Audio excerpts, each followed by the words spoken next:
Sextou na Universidade. Começa agora o Somos Um. Universitários Missionários na Rede 316. Então, tá valendo o nosso Somos Um aqui na nossa Rede 316, a nossa rádio missionária, uma iniciativa da Junta de Missões Nacionais da nossa Convenção Batista Brasileira.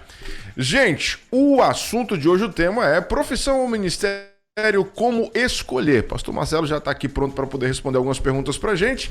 E eu já começo com essa aqui, pastorzão. Existem muitas dúvidas sobre o relacionamento entre profissão e ministério, pastor. Tem dúvidas? A galera não sabe o que é um, o que é o outro. E aí, pastor?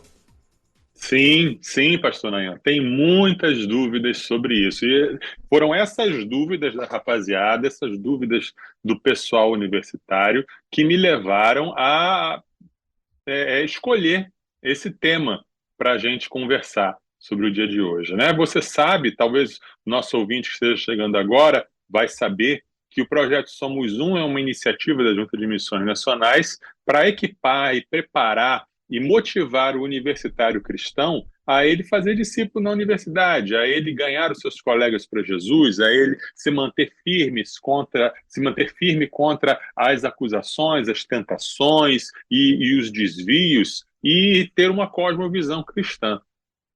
E uma dúvida muito comum na vida do universitário é quanto ao seu futuro. O jovem, em geral, ele está preocupado com o seu futuro, ele está na universidade para ele garantir um futuro melhor, uma profissão melhor. Então, ele muitas vezes se pergunta, né, o que Deus tem reservado para mim, como eu posso servir a Deus no meio da minha profissão. Às vezes, o jovem ele vem nos perguntar com a seguinte questão: olha, eu sinto um chamado de Deus, eu sinto um chamado específico de Deus. Será que eu devo largar a minha faculdade? Tem casos de jovens que largam a faculdade faltando um semestre, ou largam a faculdade no meio por se sentirem chamados por Deus. Outros falam, não, eu vou servir a Deus, eu tenho um chamado, mas eu vou servir através da minha profissão, então eu vou terminar a minha faculdade. Outros se perguntam como proceder nessa situação e uns dizem uma coisa, outros dizem outra. São muitas as questões, né? Por exemplo, como saber se eu sou chamado por Deus? Né? Como saber se Deus me chamou para um ministério específico? Será que todos são vocacionados? O que a gente quer dizer quando fala que todos são vocacionados, todos são missionários? Né? O nome do nosso projeto, por exemplo, é Universitários Missionários. Mas o que quer dizer isso? Então, não existe aquele que é chamado especificamente para ser um missionário? A quem se aplica esse nome? Né? O que é ministério? O que é chamado? Né? É possível conciliar a carreira com o chamado? É possível conciliar a carreira com o ministério? Você tem várias questões aí e vários assuntos para a gente tratar. Alguns jovens, alguns universitários se sentem pressionados a largar a universidade, porque as pessoas da igreja dizem, olha, você foi um chamado, você tem um chamado para ser pastor, larga essa faculdade aí, né? Ou você vai ser um missionário, eu vejo em você essa vocação, essa chamada, então larga essa faculdade. Outros morrem, ao contrário, morrem de medo de receber um chamado de Deus. Será que eu vou ter que abrir mão de tudo? Né? Eu não quero nem saber, eu nem vou no culto missionário, tem culto missionário na igreja ou no acampamento de jovem, ele não vai, por medo de receber um chamado. Né? E aí, como conciliar tudo isso? Né? Como lidar? É possível? Será que é possível conciliar um chamado específico de Deus com uma carreira profissional? Ou será que isso é uma forma de obedecer pela metade? Não, eu vou dar um pouquinho aqui, mas não vou entregar tudo. Será que é isso? Será que se trata isso? E ainda tem aqueles que estão infelizes na sua carreira, e falando não só apenas dos universitários, mas aqueles que estão infelizes na sua carreira, infelizes na sua profissão, e achando que se eu tivesse ido para o ministério, se eu tivesse ouvido ou atendido o chamado, eu não estaria frustrado como eu estou agora. Né? Então, são várias situações e é, é, é, vários, digamos assim, nós que envolvem essa questão. E no programa de hoje a gente vai tentar desatar alguns desses nós, né? E tentar responder um pouco dessas dúvidas, dessas questões. E por isso eu peço a você, ouvinte, mande sua pergunta sobre esse tema, sua dúvida, sua questão, como você acha que essas coisas se relacionam, e a gente vai tentar responder aqui, a gente vai tentar tratar dessas questões no programa de hoje. Muito bem. Bom, 3 horas e 14 minutos. Dentro dessa sua primeira fala aí, pastorzão, não sei se dá pra gente encaixar também a questão de muitas pessoas criticarem, por exemplo, o fato de servos e servos do Senhor acabarem vivendo do ministério. Não sei se dá para você entender, né? Usando sua profissão para ganhar dinheiro dentro do ministério. E aí isso rola muitas críticas, inclusive, em relação a isso, né? Talvez um tema um pouco mais complexo e tanto quanto polêmico, mas eu acho que cabe dentro dessa sua primeira fala aí. Sim, com certeza. Tentarem separar profissão e ministério, ou as duas podem estar juntas, enfim. Isso aí, vamos falar de tudo isso aí um pouquinho. Me lembra aí de trazer, se ao longo das perguntas não surgir, você lembra aí de trazer essa questão aí para a gente conversar sobre isso também. Tá bom. Agora queria saber qual a diferença entre chamado e ministério, pastorzão. Chamado e vocação, né? Vocação, isso, perdão. Chamado e vocação. Isso. As pessoas falam muito de chamado, as pessoas falam muito de vocação. O que é isso? O que é uma coisa? O que é outra? Né? E, na verdade, Nayan, não tem nenhuma diferença entre chamado e vocação. Chamado e vocação são exatamente a mesma coisa.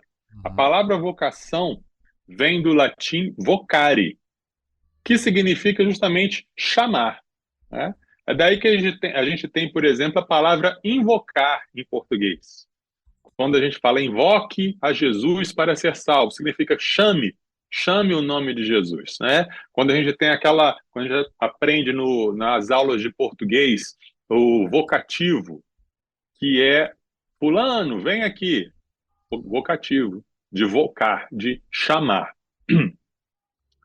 Todo cristão, portanto, tem uma vocação. Todo cristão tem um chamado. Todo cristão é chamado para quê?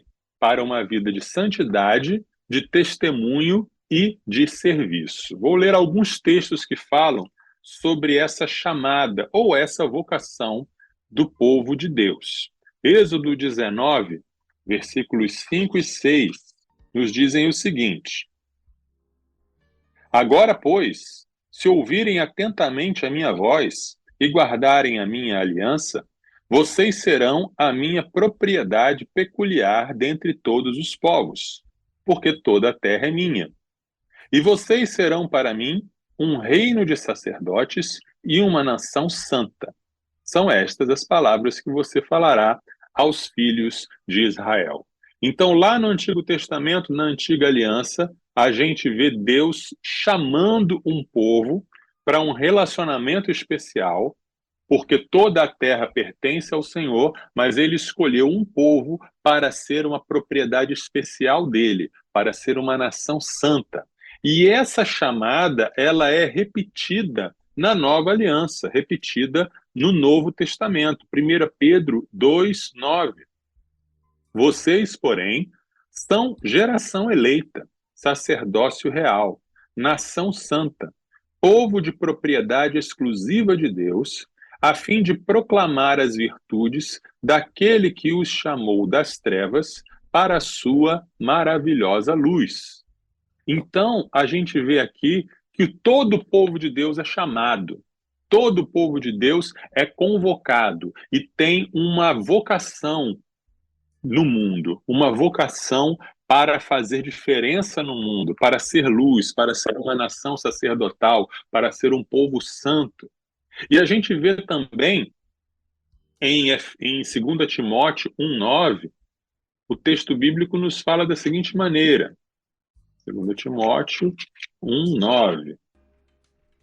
Que nos salvou e nos chamou com santa vocação, não segundo as nossas obras, mas conforme a sua própria determinação e graça, que nos foi dada em Cristo Jesus antes dos tempos eternos. Olha aí a construção da frase. Nos chamou com uma santa vocação, ou nos chamou com um santo chamado, porque vocação e chamado são a mesma coisa. Fomos chamados pela sua graça, somos chamados pela sua bondade e misericórdia para fazermos diferença no mundo. E por causa disso, em Efésios 4:1, nós lemos o seguinte: por isso eu, o prisioneiro no Senhor, peço que vocês vivam de maneira digna da vocação a que foram chamados. Ou seja, fomos chamados todos.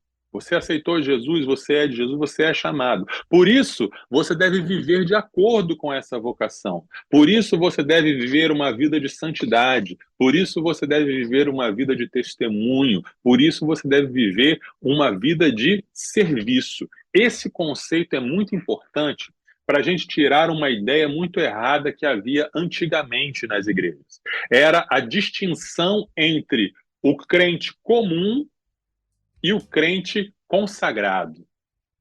Existia o crente comum, que vive a sua vidinha, e existe aquele que larga tudo para servir a Jesus. Ah, esse aí realmente é consagrado. Esse aí largou tudo e foi para a África. Esse aí largou tudo e foi para a Amazônia. Esse aí largou a sua profissão e foi viver do salário da igreja com o pastor. Esse sim é chamado. O resto não. O resto vive a sua vida normal. O resto vive uma vida meia boca, digamos assim. Eu não sou tão consagrado assim, mas o fulano é. Então ele faz a obra, ele faz o ministério e não eu. Esse tipo de distinção não é bíblica. A Bíblia não apresenta esse tipo de coisa. Isso é um desenvolvimento que surgiu a partir do catolicismo. É o clero e os leigos. Existe o clero, são os chamados, são os separados, os santificados, os especiais. Esses sim é que são os guerreiros de Deus para trazer a paz e para espalhar o evangelho. Eu não sou do clero, eu sou um leigo, eu estou aqui apenas para receber. Essa distinção não é bíblica. Essa distinção, ela é histórica. Todos nós temos que largar tudo por Jesus. Não é assim?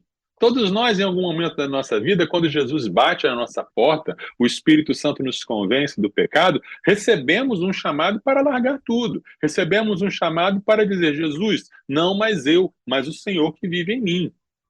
O que o Senhor mandar, eu vou fazer. Então, tudo é teu. Eu não tenho mais nada. Eu não tenho mais profissão. Minha profissão é tua. Eu não tenho mais casa. Minha casa é tua. Eu não tenho mais tempo. Minha agenda é tua.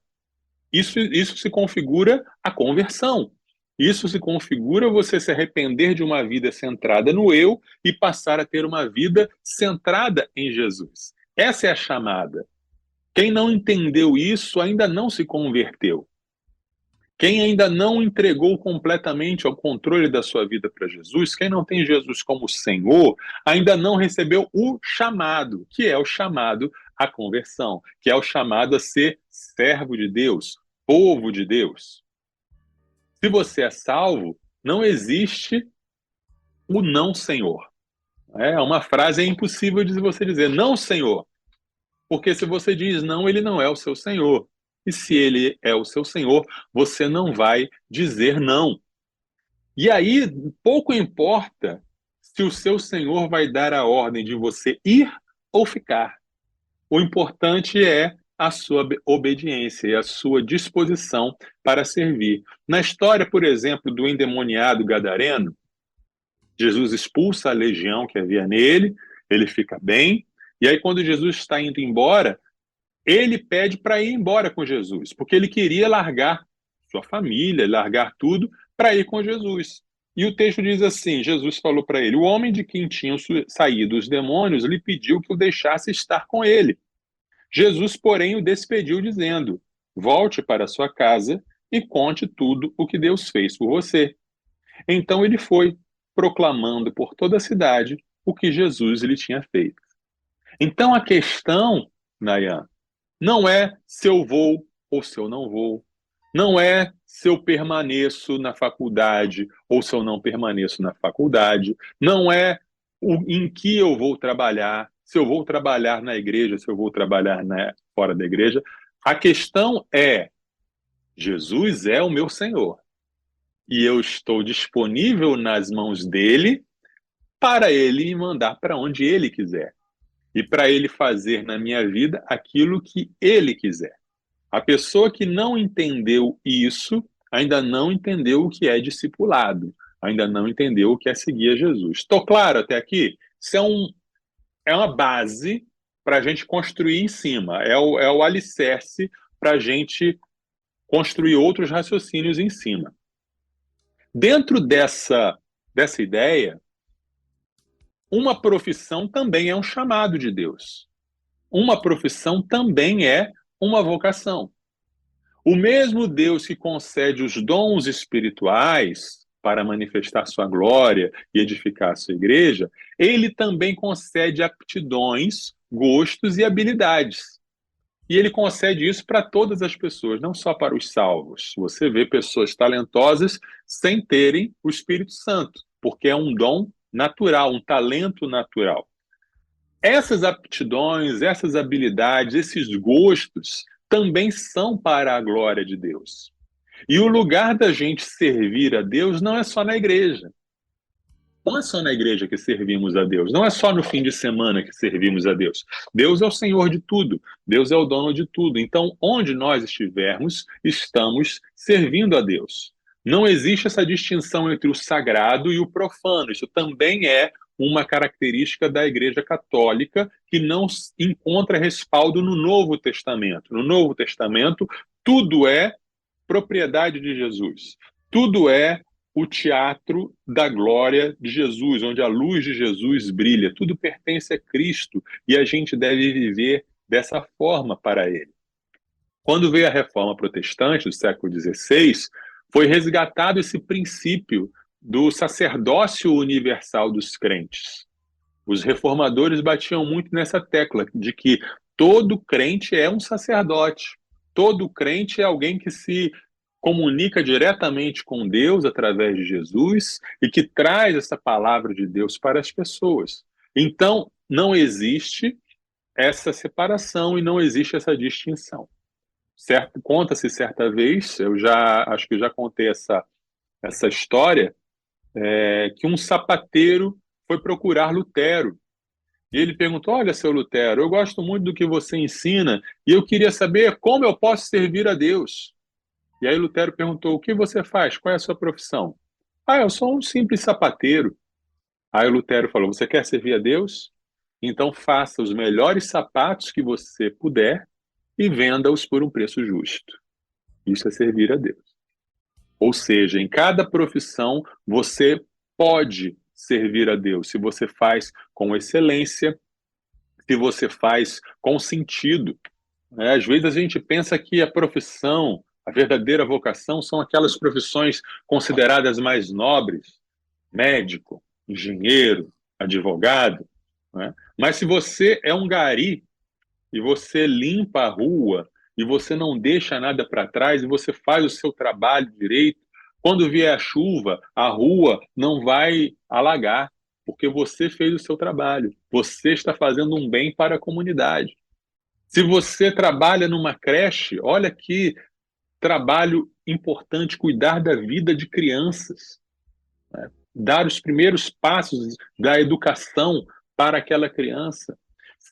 Qualquer profissão, qualquer trabalho atende uma necessidade, realiza um bem, e Deus é glorificado quando o bem é realizado. Então, a profissão em si, independente das outras questões que a gente vai falar mais para frente, a profissão é também um chamado de Deus, é também uma vocação de Deus. É claro que tem pessoas que às vezes estão numa profissão, num trabalho, por pura necessidade, só para ganhar dinheiro, não tem muita escolha, não tem muita opção, e ali não está satisfeito com aquilo.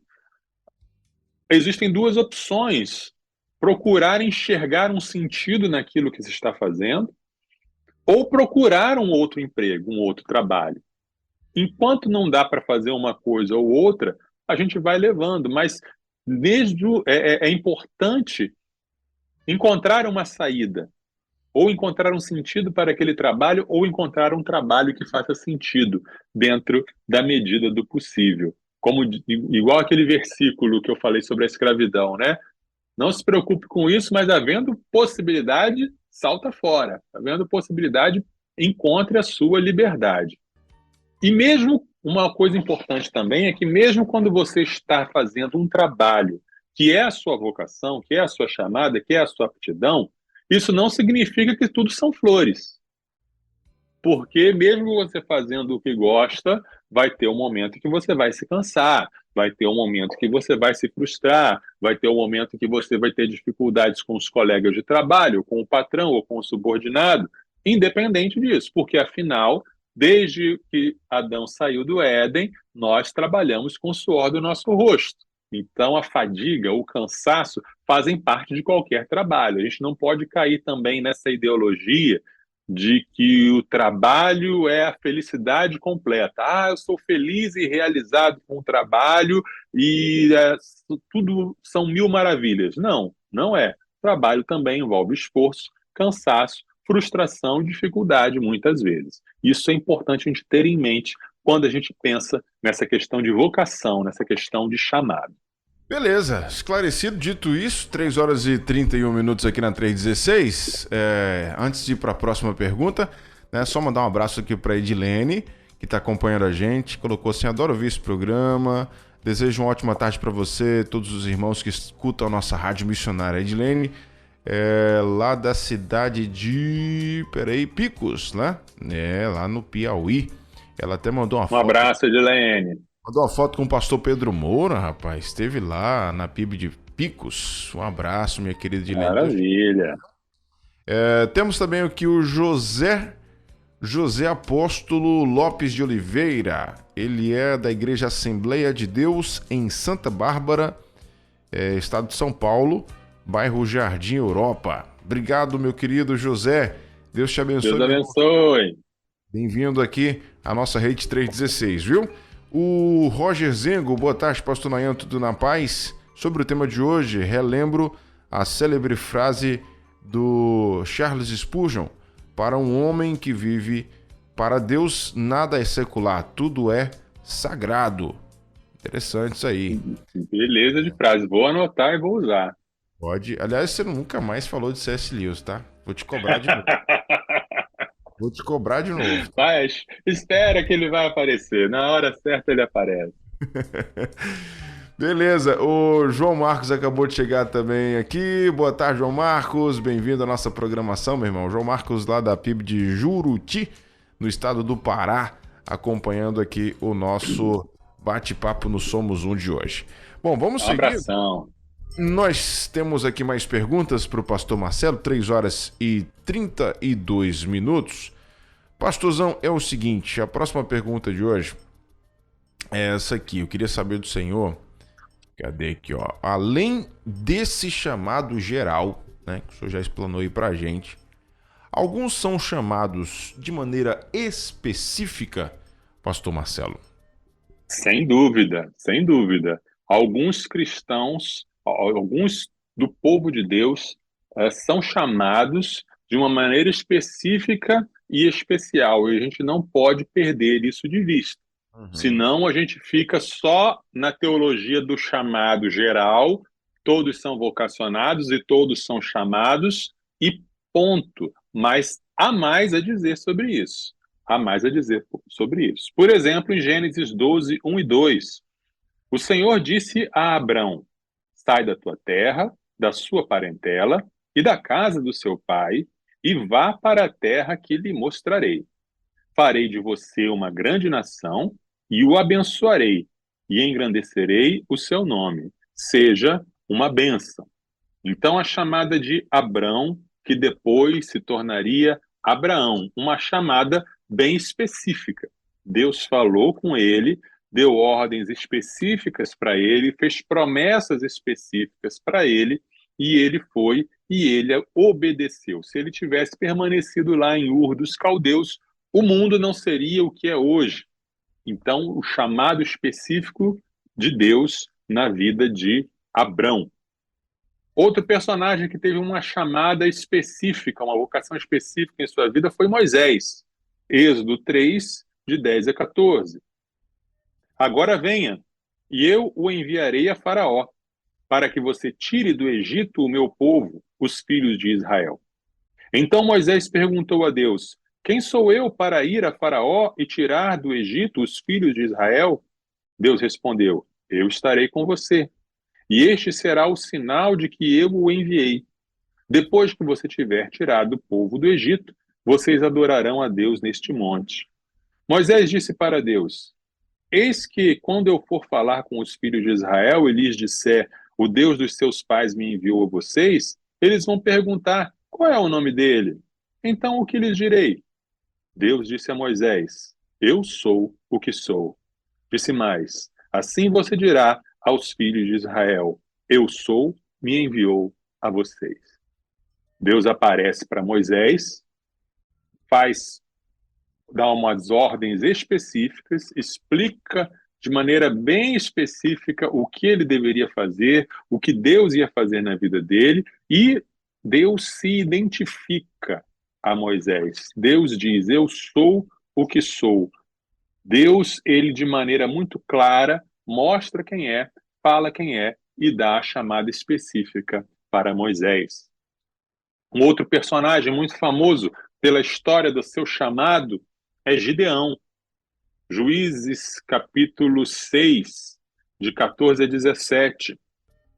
Então o Senhor se virou para Gideão e disse, vá nessa força que você tem e livre Israel das mãos dos midianitas. Não é verdade que estou enviando você? Gideão respondeu, meu Senhor, como livrarei Israel? Eis que a minha família é a mais pobre em Manassés e eu sou o menor da casa de meu pai.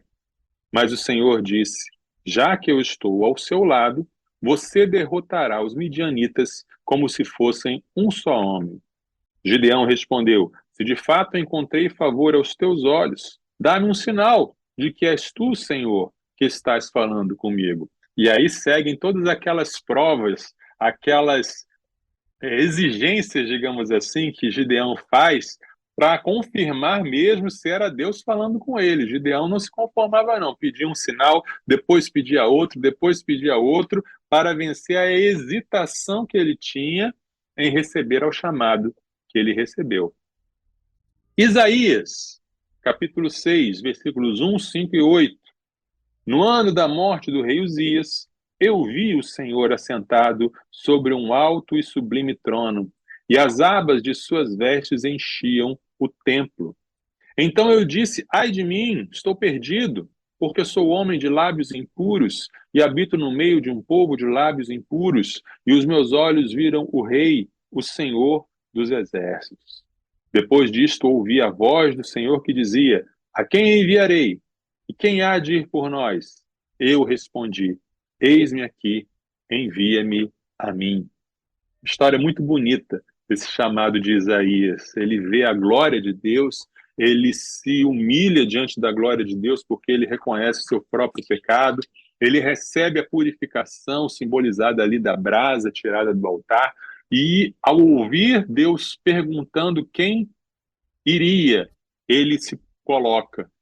Toda aquela visão, toda aquela manifestação fez ele se colocar e aceitar o chamado de Deus para a vida dele para ser um profeta. Ainda no Antigo Testamento, temos o chamado de Jeremias, capítulo 1, versículos 4 a 8.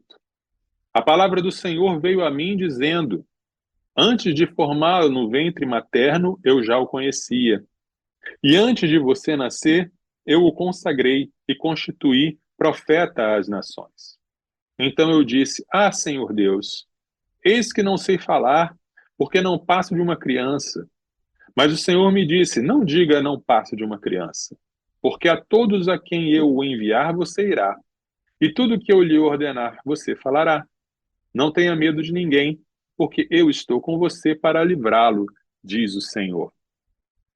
Está percebendo aqui o padrão, Nayan? Com exceção do Abraão, o pai da fé, todas as outras pessoas chamadas por Deus não queriam ser chamadas. Reparou isso?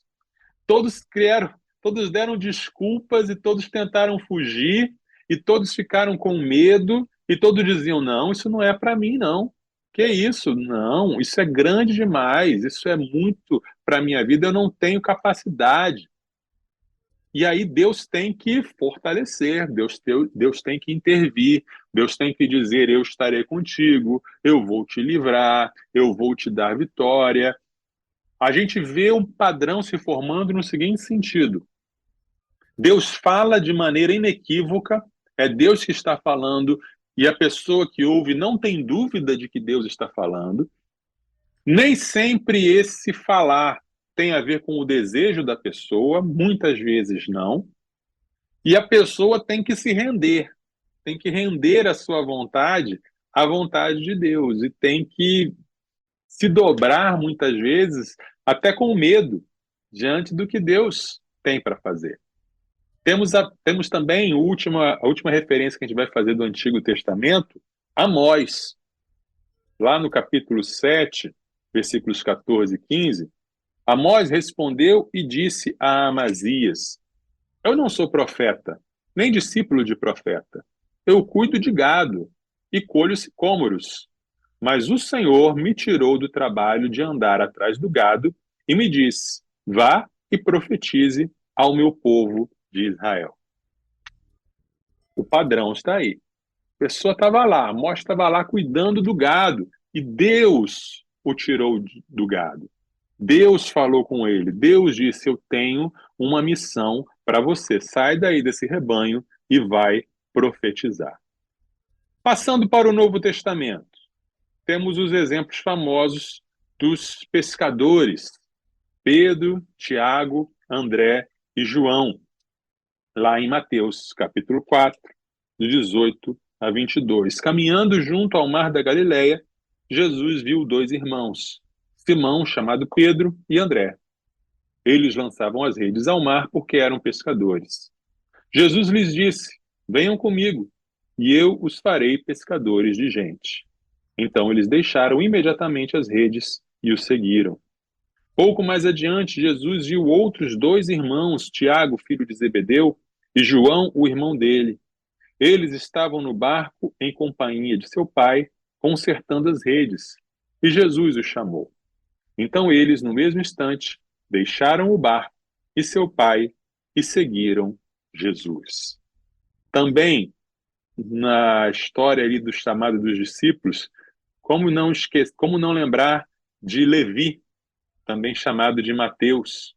A história dele está lá em Lucas, capítulo 5, versículo 27 e 28. Depois disso, Jesus saiu e viu um publicano chamado Levi sentado na coletoria. E lhe disse: siga-me. Ele se levantou e, deixando tudo, o seguiu. Temos aqui um chamado, temos aqui a resposta. Diferente de muitos do Antigo Testamento, nem Levi, nem Pedro, nem Tiago, nem João, nem André hesitaram. Eles simplesmente já tinham visto, eles já tinham conhecido, eles já tinham experimentado os milagres quando Jesus os chama. Quando a gente lê os evangelhos em conjunto, a gente descobre isso. Mas isso os preparou para que no momento da chamada eles não hesitassem, eles não titubeassem, mas eles simplesmente deixaram tudo e seguiram.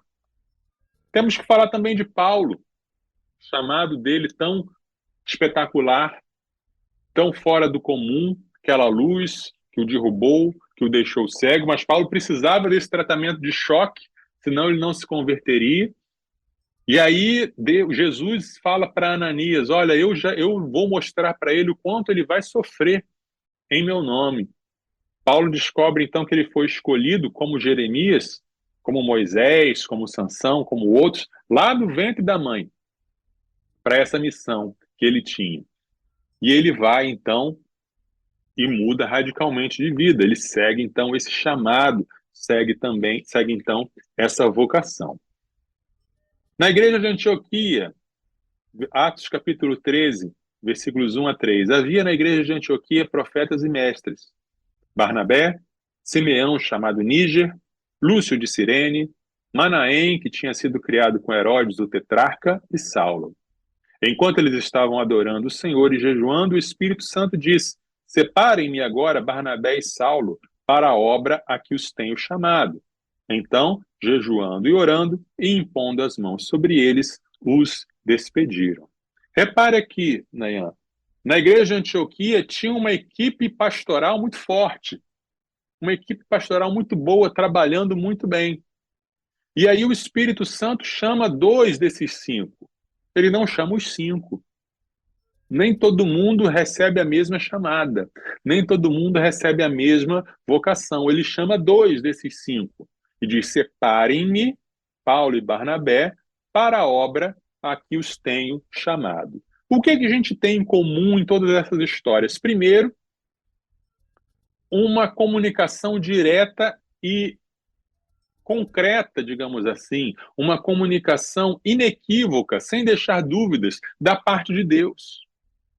Quem ouviu, todas essas pessoas que ouviram o chamado de Deus, não tiveram dúvidas de que era Deus falando. Nem Gideão, nem Jeremias, nenhum deles se questionou: será que Deus está me chamando? Ou será que isso é um desejo meu? Será que sou eu que sonho muito em ser um libertador para Israel? Será que eu tenho vontade de deixar Ur dos Caldeus e ir lá para a Palestina? Não. Tudo se inicia com uma comunicação direta de Deus que não deixa dúvidas. Deus falou comigo. Se eu gostei ou não gostei do que Deus falou, é outra coisa. Se o que Deus falou tem a ver com os meus planos e projetos anteriores, é outra história. Se eu me sinto preparado ou capacitado para fazer o que Deus falou, é outra história. O importante é: Deus falou. E quando Deus fala, ele não deixa dúvidas. Quando Deus fala, você não se questiona se Deus falou. Você pode se questionar o que você vai fazer com isso. Mas você não tem dúvidas de que foi Deus que falou. Alguns tentam fugir. Até Jonas tentou fugir, mas ele não teve dúvida de que Deus o chamou para ir para Nínive. Mas ele fugiu para Tarsis. Mas a questão é: Deus fala e ele não deixa dúvidas quando ele fala. Muitas vezes o chamado de um servo de Deus para uma missão específica, para um ministério específico, ele é confirmado pela igreja. A igreja reconhece que aquele homem, que aquela mulher tem um chamado de Deus. Mas essa confirmação é isso, é confirmação. Ela vem em segundo lugar. Muitas pessoas se confundem e acham que são chamados por Deus para uma obra específica porque todo mundo diz: olha, você fala muito bem, eu acho que você é pastor. Olha, você evangeliza muito bem, eu acho que você vai ser um missionário. Só que a confirmação é o segundo passo. O primeiro passo é a voz de Deus que fala diretamente com a pessoa. Sem essa voz, não tem chamado específico, tem confusão. Tá? Esse ponto precisa ficar muito claro na cabeça de todos nós. Tá? E aí a gente vai para Efésios capítulo 4. Que tipo de ministério, que tipo de chamado é esse que a gente está pensando quando a gente pensa nesse chamado específico? São os chamados que se encontram em Efésios 4, 10 e 11. Aquele que desceu também o mesmo que subiu acima de todos os céus para encher todas as coisas. E ele mesmo concedeu uns para apóstolos, outros para profetas, outros para evangelistas e outros para pastores e mestres. O que é essa palavra apóstolo? Apóstolo é uma palavra grega que significa enviado, aquele que é enviado. A nossa língua portuguesa, ela veio do latim. E tem uma palavra em latim que é o sinônimo de apóstolo enviado, que é a palavra missio, de onde vem a palavra missão e missionário. Então não tem muito debate, não tem muito mistério aqui. O que é um apóstolo hoje? Apóstolo hoje é um missionário. É aquele que é chamado para sair do seu lugar, para sair da sua terra, para sair de onde ele conhece, para ir para um outro lugar, para fazer uma missão de Deus em outro lugar. Ponto. Simples. Tá? Então, estamos falando aqui, quando a gente está falando de chamados específicos, estamos falando de gente que é chamada para largar o seu lugar, a sua parentela, como Abraão foi, e ir e ser enviado como missionário, gente que é chamado para pastorear, para cuidar da igreja de Deus, gente que é chamado para ser um mestre, porque existe o dom de ensino e o dom de mestre. Muitas pessoas têm dom de ensino na igreja, mas tem aqueles que são dom de mestre, que se dedicam àquilo o tempo todo. O dom de pastor, o dom de profeta, que é o pregador da palavra de Deus, é disso aí que a gente está falando, quando a gente está falando de um chamado específico. Tá? Somos todos missionários? Em um certo sentido, sim, porque Deus nos enviou ao mundo, estamos no mundo e o mundo não é a nossa casa. Mas no sentido específico que a gente quer dizer aqui, eu estou falando daquelas pessoas que saem da sua terra e da sua profissão e são enviadas. E damos graças a Deus, né? Porque Deus continua chamando pessoas, Deus continua falando, Deus fala hoje e Ele dá direção específica para as vidas. E quem tem chamado de Deus sabe que tem chamado de Deus. Na verdade, a gente, por algum momento, rolam as dúvidas, né? Pelo menos a experiência que eu tenho, né? Experiência, assim, muito particular. Rolam as dúvidas, assim, no início. Aí depois, é o que o senhor falou, né? Aí vem a confirmação da igreja e tal.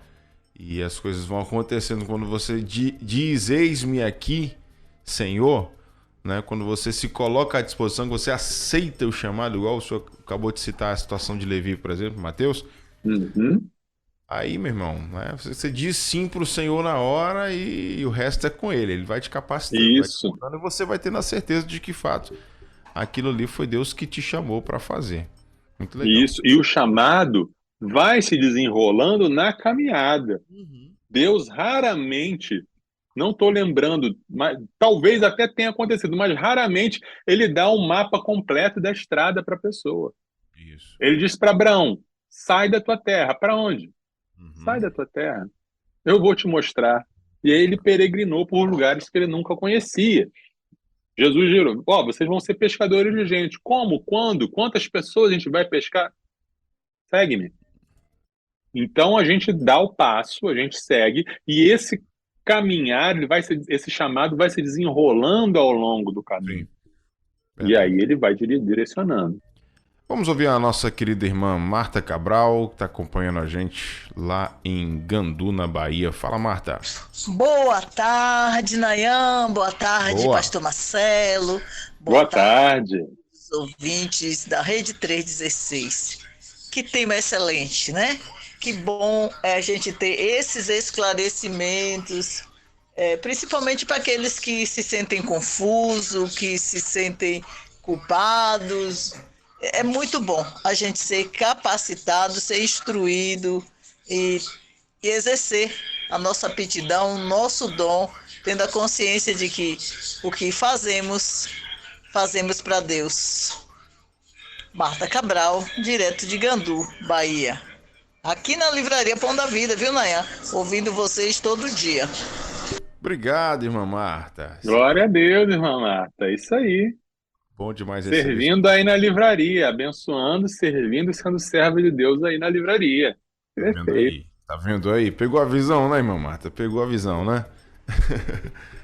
Bom, a irmã Lisete colocou aqui, muito bom o assunto. Nós temos também aqui o nosso querido irmão João Marcos, lá da TIPIB de Juruti, né? Lá no Pará. Colocou assim, amém, muito aprendizado hoje.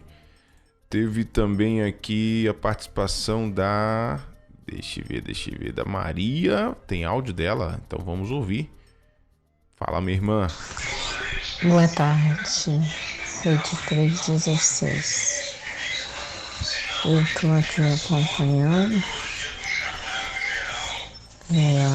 a programação. Gostaria de fazer uma pergunta. eu tenho uma dificuldade muito grande de acreditar que um pastor que foi chamado ao ministério para cuidar das ovelhas, está cuidando das ovelhas e se envolver com política. Gostaria que vocês me respondessem. Conseguiu ouvir aí, pastorzão? Consegui. Ela tem dificuldade de entender que um pastor que foi chamado para o ministério pastoral se envolve com política. Política, isso. Existe, vamos falando de vocação. Tá. Existe a vocação pastoral, Uhum. existe a vocação para política. Sim. Existe, como a gente vai ver daqui a pouco, ministério bivocacional, existem pessoas que têm as duas vocações. Paulo não fazia tendas e era apóstolo. Existe a questão bivocacional. E existe, e aí eu não vou ser personalista, mas existe a pessoa que é seduzida, que tem a sua vocação e é seduzida por coisas do mundo, é seduzida por outras coisas. Então, sem conhecer a pessoa, não dá para dizer se é um caso ou se é outro, né? Mas que existe um caso e existe outro, existe.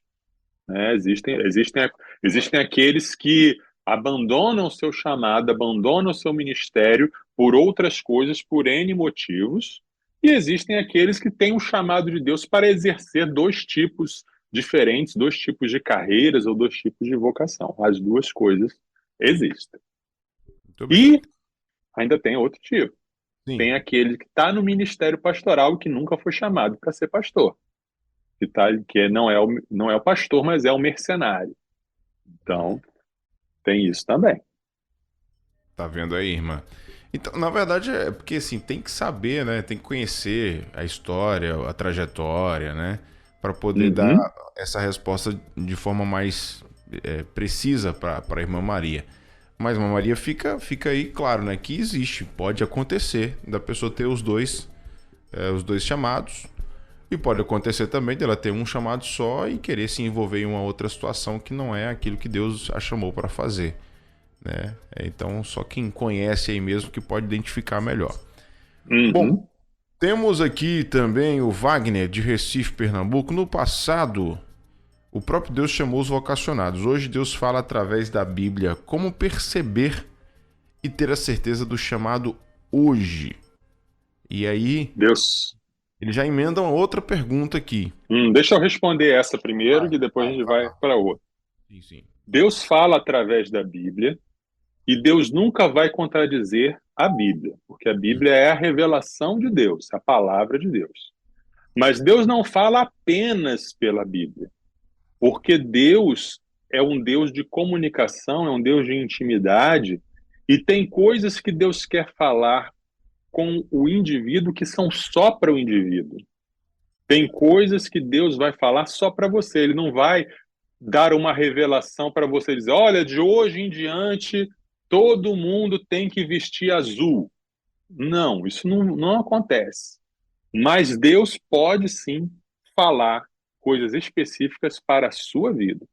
E é isso que a gente busca. Se a gente busca intimidade com Deus, se a gente busca gastar tempo com Deus e falar com Deus em oração, Deus vai falar com a gente. E aí ele fala de N métodos, com N maneiras. Mas quem ouve a voz de Deus, e Jesus fala em João 10, as minhas ovelhas ouvem a minha voz, e eu as conheço, e elas me seguem. Não ouvirão a voz de estranhos, porque elas conhecem a voz do pastor.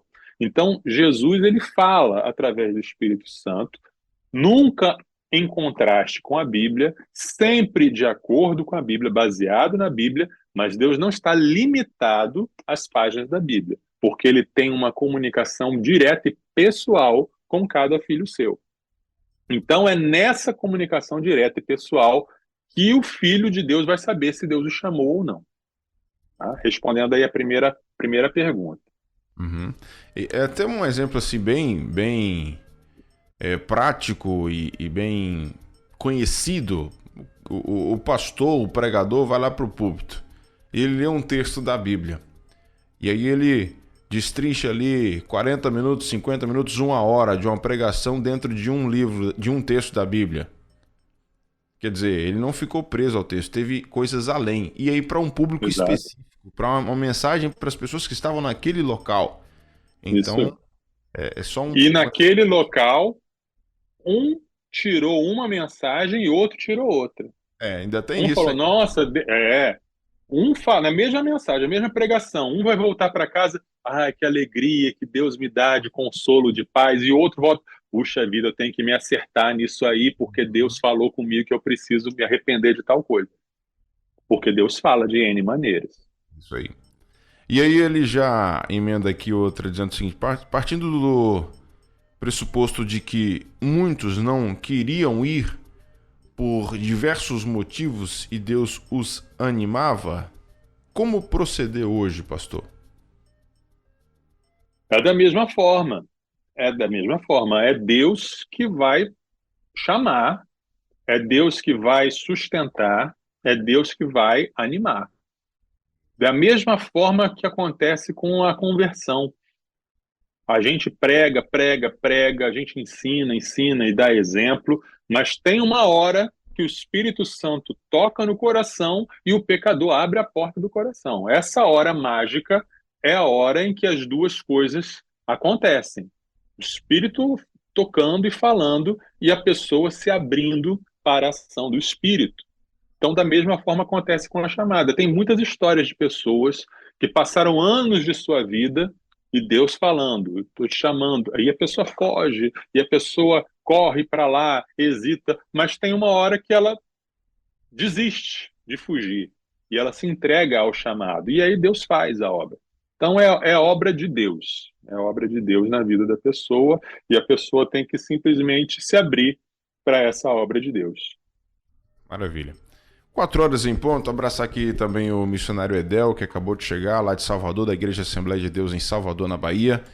Um abraço, meu querido Edel, Deus te abençoe, seja bem-vindo.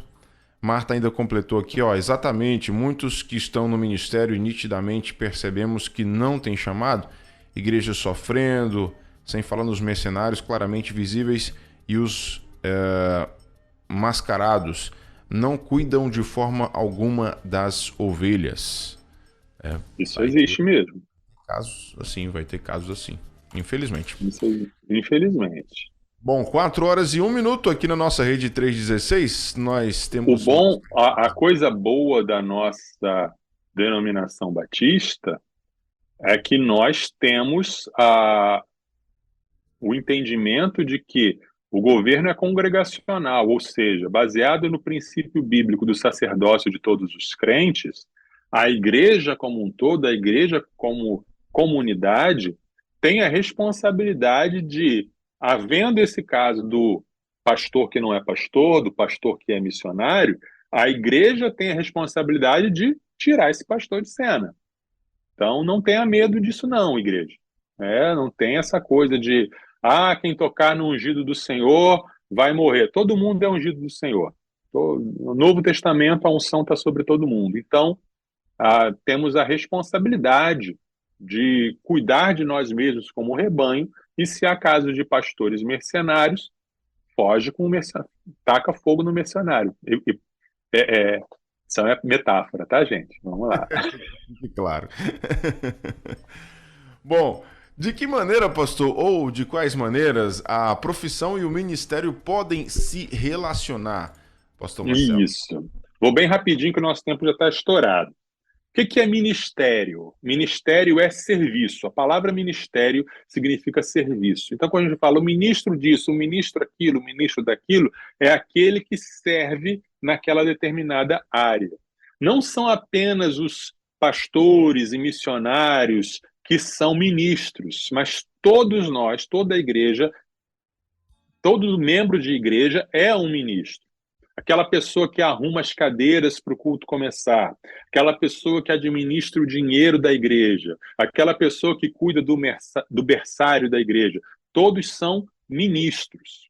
Porque, como eu falei, não existe distinção entre clero e leigo. Não existe essa questão de um grupo produz e outro grupo consome na igreja. Todo cristão tem dons espirituais para realizar o seu ministério. Então, eu tenho um ministério, eu tenho dom, então eu trabalho numa determinada área, num determinado ministério. O meu dom espiritual não fica desligado durante a semana. Eu não aperto um botão para desligar o meu dom espiritual para ir para o meu trabalho e aí só realizo o meu ministério no fim de semana na igreja. Não. O tempo todo eu sou quem eu sou.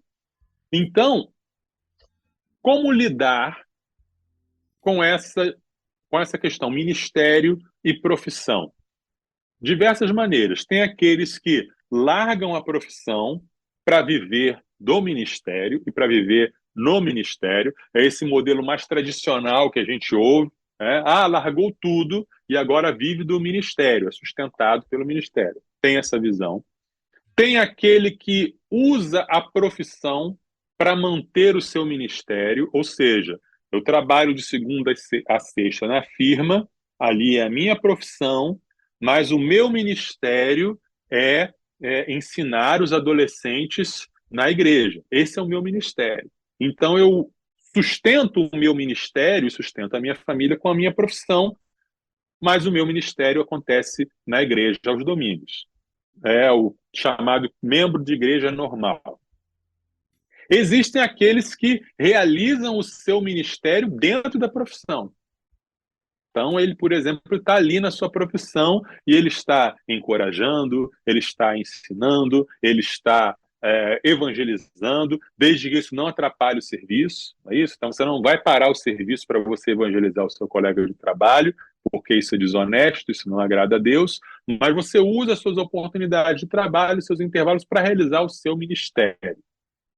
Tem também o sentido de vocação. A minha profissão é o meu ministério. Então, eu sou um médico. Então, eu estou cuidando de pessoas, estou cuidando de vidas, estou fazendo um diagnóstico, estou dando um tratamento. E esse é o meu ministério. Essa é a minha chamada, essa é a minha vocação. Isso honra a Deus. Nós vemos os casos do ministério bivocacional, como eu falei. Abraão, Isaac e Jacó. Eles foram chamados, mas eles eram proprietários de rebanhos. E não deixaram de ser, enquanto peregrinavam pela Terra Santa. Continuavam trabalhando, criando os gados deles, vendendo, comprando. E nessa profissão, eles ministravam. Davi foi pastor, foi músico, foi político, como rei. E em todas essas coisas, em todas essas profissões, ele serviu a Deus. José e Neemias eram administradores, Esther, rainha, Daniel, intelectual, serviu a Deus como intelectual lá na Babilônia. Temos os casos dos ministérios bivocacionais de Paulo, que era fazedor de tendas, Lucas, que era médico, ou seja, tinham essas duas profissões e se coordenavam essas duas áreas de atuação. E isso é uma realidade tanto bíblica quanto contemporânea. Hoje em dia, tem muitos lugares no mundo que você não consegue entrar como missionário, você não consegue entrar como pastor, mas você consegue entrar como atleta, você consegue entrar como profissional liberal. São portas abertas para quem tem uma profissão. Por isso, é muito importante não sair imediatamente largando a sua faculdade se você tem um chamado de Deus, porque Deus pode usar essa sua formação para estrategicamente alcançar algum lugar, para estrategicamente alcançar alguma missão. Então, existem essas várias formas de relacionar profissão e ministério. Nenhuma delas é errada em si, mas todas podem ser usadas para glorificar a Deus. Fechou, é isso aí. 4 horas e 7 minutos aqui na nossa Rede 316. A nossa última pergunta aqui para o nosso querido pastor Marcelo Santos dentro do tema de hoje. Para quem chegou agora, profissão, ministério, como escolher, tá bom? Esse é o tema que está acontecendo, que nós estamos discutindo aqui. Lembrando que você que acabou de chegar, assim que terminar o nosso bate-papo, a produção já vai estar deixando isso disponível nas plataformas de podcasts aí para você consumir tranquilamente, inclusive no nosso site, rede316.com.br e também no YouTube para você não só ouvir, mas também assistir essa conversa de hoje. Então, se você chegou agora, não fica preocupado não, que a gente vai disponibilizar tudo para você, tá? Pastor, o que fazer na prática com todas essas informações que o senhor trouxe para a gente hoje? Isso, falamos de bastante coisa. Vamos ver se a gente consegue juntar tudo no liquidificador e colocar em prática.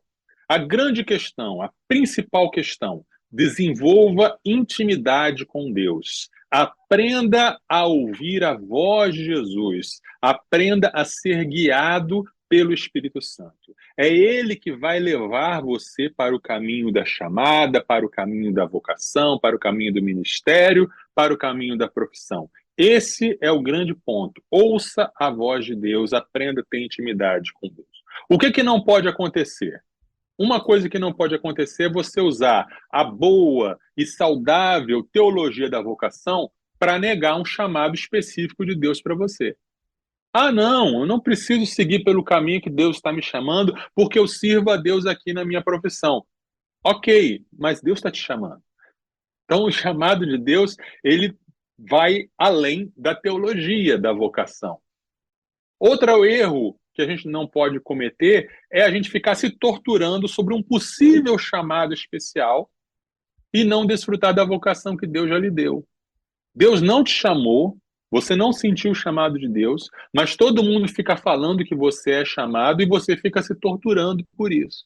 E aí você não está aproveitando as oportunidades que você tem de servir a Deus como profissional, no lugar onde você está, na igreja em que você está. Você foi chamado, todos nós fomos chamados, para ser santo, para amar, para testemunhar e para servir. Você foi chamado para servir dentro da igreja, que a gente chama de ministério, e para servir fora da igreja, que a gente chama de profissão. Deus chama alguns para se dedicar integralmente ou para ir para longe. Isso acontece. Mas quem chama é Deus. Quem chama é Deus. Não é nem você mesmo, nem é a igreja. Tá? Lucas 9, de 57 a 60, né? Vou ler aqui rapidinho. Um texto bem importante. Enquanto seguiam pelo caminho, alguém disse a Jesus: "Vou segui-lo para onde quer que o Senhor for." Mas Jesus lhe respondeu: "As raposas têm as suas tocas, e as aves do céu têm os seus ninhos, mas o Filho do Homem não tem onde reclinar a cabeça." Ou seja, o cara se ofereceu, não foi Jesus que chamou. Ele se ofereceu e disse: "Eu vou te seguir." Aí Jesus fala: peraí, tem certeza que você vai me seguir? Olha o preço envolvido. Me seguir significa que você não sabe onde você vai dormir hoje. Não sabe se vai ter comida para jantar hoje. Tem certeza? Jesus dá uma freada nele. E aí o texto continua. A outro, Jesus disse: "Siga-me." Mas ele respondeu: "Senhor, deixe-me ir primeiro sepultar o meu pai." Mas Jesus insistiu: "Deixe que os mortos sepultem os seus mortos. Você, porém, vá e anuncie o reino de Deus." Aí foi diferente. Jesus chamou, mas ele queria... Não, peraí. Jesus: "Não, eu te chamei. Não tem condições, não tem prazo, não tem espera. Eu te chamei. Vá e anuncie." Então, a gente tem que entender que só Deus é que dá essa resposta. E aí, fechando com 1 Coríntios 7:17, fique no chamado que Deus te deu. Deus te chamou para uma coisa, é isso. Deus te chamou para outra coisa, é isso. Fique no chamado que Deus te deu e desfrute da alegria que é servir a Deus onde Deus te colocou. Muito bem. 4 horas e 12 minutos. Agora, pastorzão, só para poder finalizar aqui. Sim. Tem uma questão também interessante que eu particularmente passo muito por isso, né? Já passei bem mais hoje ainda em algumas situações. Principalmente pra gente que trabalha com plantação de igreja, a gente que tá na obra missionária mesmo, a gente acaba tendo que fazer quase tudo na igreja, né? E aí isso gera em nós, às vezes, né, Para onde é que o que foi que Deus me chamou para fazer mesmo, né? Qual é a real vocação que Deus tem para mim? Porque eu tô aqui trabalhando na comissão, no Ministério de Louvor da Igreja, né? No Ministério de Música. Eu tô aqui na área da palavra, eu tô pastoreando, eu tenho que fazer outras coisas, eu tenho que ajudar ali na administração da igreja, eu tenho que ser professor da escola bíblica e bater o escanteio, correr para cabecear e fazer o gol. E aí? É um desafio. Eu já tive umas crises assim, sabe? Falei, onde é que Deus me quer mesmo? Porque eu tô É um tendo desafio. tudo. É um desafio, porque na plantação de igreja você não tem pessoas suficientes para fazer tudo. E quando você tem a pessoa, você precisa treinar essa pessoa. E dá trabalho treinar e capacitar essa pessoa. Enquanto não tem pessoas, você tem realmente que se virar. É igual a igreja que já é estabelecida, mas que tem muitos membros que estão ali negligenciando o seu dom. Então, aquele que não tem o dom tem que desdobrar e fazer aquilo que não é seu dom. Então, o plantador de igreja está ali tendo que fazer muitas coisas que não são o seu dom. O grande desafio é, à medida que as pessoas vão chegando e vão sendo treinadas, o desafio do plantador é liberar essa pessoa para ela fazer o serviço, mesmo que não seja tão bom quanto aquilo que o plantador pode fazer. Porque muitas vezes, mesmo não sendo o seu dom, você faz melhor do que aquela pessoa que está chegando, que ela está chegando agora. E aí você fica tentado a ir e fazer. Como aquela dona de casa, né? Eu não estou dando exemplo doméstico nenhum, de maneira alguma, longe de mim, né? Aquela dona de casa, digamos, chamada Simone, que faz isso para mim, né? E aí a pessoa faz, não, aí vai lá e faz, né? Sai para lá e deixa eu fazer do meu jeito, né? Não estou dando nenhum exemplo particular de forma alguma, mas o plantador de igreja muitas vezes faz isso, chama alguém para fazer, treina a pessoa para fazer, mas não fica tão bom. Não, deixa que eu faça. Não, deixa o homem fazer, deixa a pessoa fazer, mesmo que não seja tão agradável assim. Né? E aí ele vai se desenvolvendo com o tempo e você vai se concentrando naquilo que é o seu dom, o seu chamado principal. Beleza, fechado então. 4 horas e 15 minutos na nossa rede 316, 4 e 15. Você quer voltar naquele assunto que eu tinha puxado lá no início ou a gente fecha por aqui? Sobre o sustento, né? Sobre o sustento do obreiro. A Bíblia fala, digno é o trabalhador do seu salário. Se alguém é chamado para se dedicar integralmente ao ministério, então a igreja tem que sustentar esse obreiro. E isso é uma parte importante, porque se é verdade que existe, de um lado, o pastor mercenário, o pastor que está ali só para ganhar dinheiro, e a igreja tem que resistir a esse tipo de gente, também, por outro lado, existe a igreja exploradora. A igreja que não quer dar ao seu ministro um sustento digno. E aí tem que haver esse equilíbrio, essa condição. Espera aí, tanto o pastor tem que olhar para a condição da igreja, quanto a igreja tem que olhar para a sua própria condição e dizer, opa, peraí, o nosso pastor é o nosso obreiro, é o nosso líder, ele se dedica integralmente, então vamos dar uma condição dele, uma condição digna. O ideal é que o obreiro ele tenha um padrão de vida coerente com o dos membros, com a média ali dos membros, né? Para não ficar uma coisa muito destoante. Então, sim, o obreiro, e isso está na Bíblia, está em Hebreus, digno de duplicada honra é aquele que faz bem o serviço, ou seja, o obreiro que faz o serviço, ele é digno do seu salário, do seu honorário.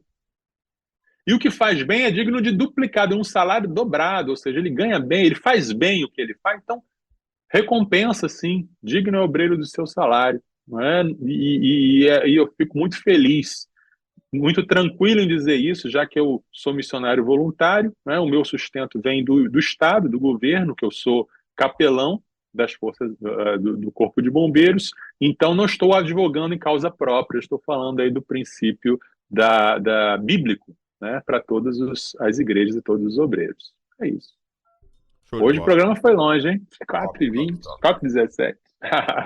4h17. Então é isso. Pastorzão, muito obrigado mais uma vez, né, pela sua disponibilidade em chegar aqui e nos ajudar.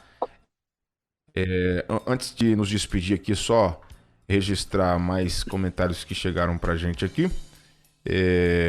A nossa querida Marta falou assim: concordo com a irmã que falou anteriormente, penso que seja impraticável ser um pastor e também ser um político. O que creio é crentes nominais aproveitando-se da igreja para alcançar o poder. Diferente de ser evangélico crente e ser político. Embora o que vemos na prática é também a exploração da fé para alcançar seus objetivos políticos. Tá aqui a opinião da Marta. E temos também a Julieta, que falou maravilha essa palavra sobre o chamado. Maravilhosa essa palavra sobre o chamado. Lá em Mossoró, no Rio Grande do Norte, Igreja Evangélica Batista de Mossoró. Obrigado, Julieta, pela sua companhia. Pastorzão, chama o pessoal para conhecer o Somos Um aí, para quem está chegando agora. Conheça o projeto Somos Um nas nossas redes sociais, no Instagram, @Universitários Missionários, no YouTube, Somos Um Universitários Missionários. Temos os nossos materiais que você pode comprar na livraria missõesnacionais.org.br e também materiais gratuitos que você pode baixar no portal da Igreja Multiplicadora. Também você pode entrar em contato com a Junta de Missões Nacionais, se você quiser que o Somos Um vá na sua igreja, na sua associação, na sua juventude, para dar treinamentos na área de defesa da fé, cosmovisão cristã, vida com Deus e evangelização discipuladora. Tamo juntos, Somos Um. Obrigadão, pastor Marcelo. Sexta-feira que vem a gente vai falar sobre o quê? Religião faz mal? Opa, boa pergunta. Religião faz mal? Assunto da próxima sexta-feira com a gente. Deus te abençoe, querido. Bom final de semana. Deus abençoe, a paz. Sextou na Universidade. Universitários Missionários na Rede 316.